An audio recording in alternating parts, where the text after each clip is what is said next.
Very well. So what's going on, guys?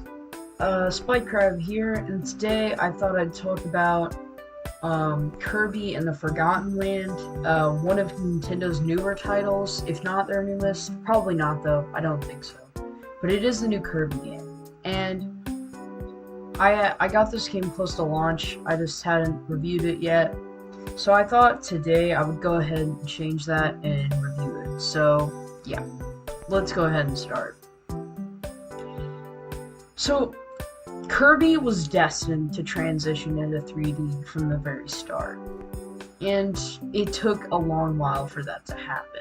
The Legend of Zelda and Mario were nearly instantly transitioned into 3D as soon as they could with the release of the Nintendo 64. And while on the Nintendo 64 there were a couple Kirby games, or mostly just one Kirby game, even that still wasn't truly 3D.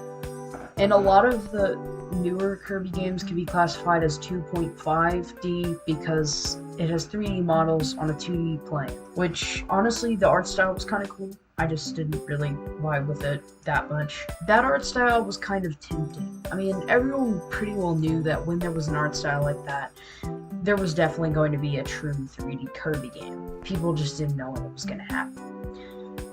And it did happen, and a lot of people were kind of confused, like, is this really what we wanted? And this might be pretty mixed, honestly, because, like, a lot of people think one thing about it, a lot of people think the other.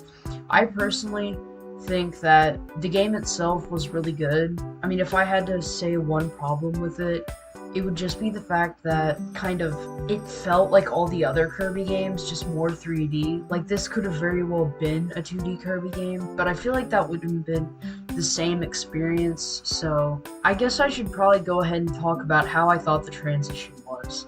The transition was perfect, and I'm pretty sure no one would have it any other way. All the power-ups and everything transitioned perfectly into 3D, and there was even some new special power-ups like a car, Kirby, a vending machine, a traffic cone, and etc, etc. I thought these were really cool. All of them were really fun to use and everything. I really liked them, and I thought that the car, and especially the roller coaster one, was really funny.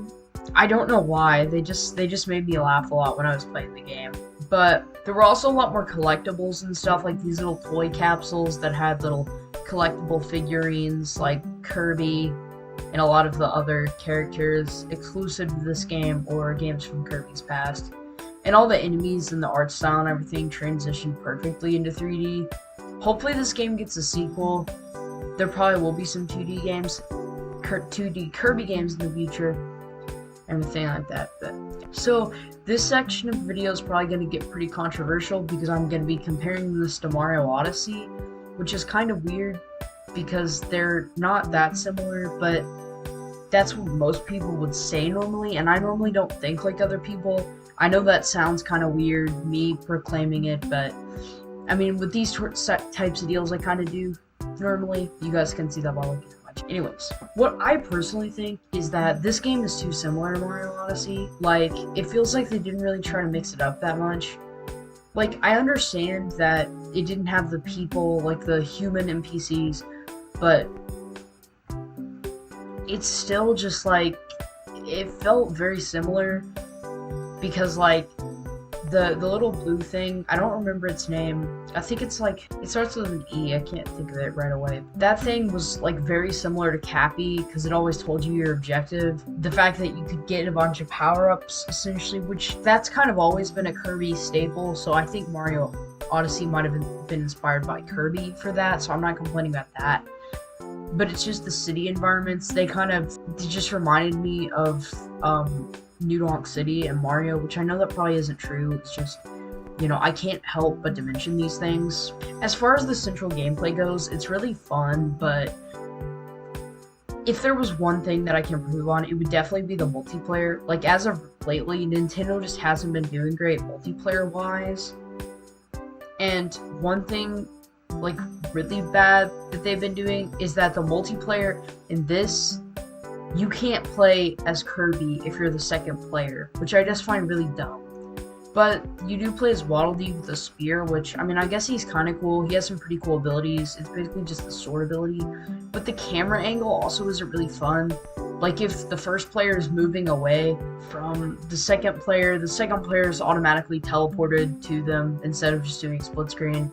Which, when you're playing with a younger cousin or brother or something like that as player 1, it gets really annoying, and it's hard to play, I might even go as far to say. But yeah, that's pretty well my only complaint with it, because honestly, that's really all there is to complain about. I think it's a pretty solid title.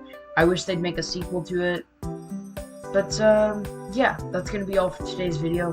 Thanks so much for watching. I'll see you guys next time.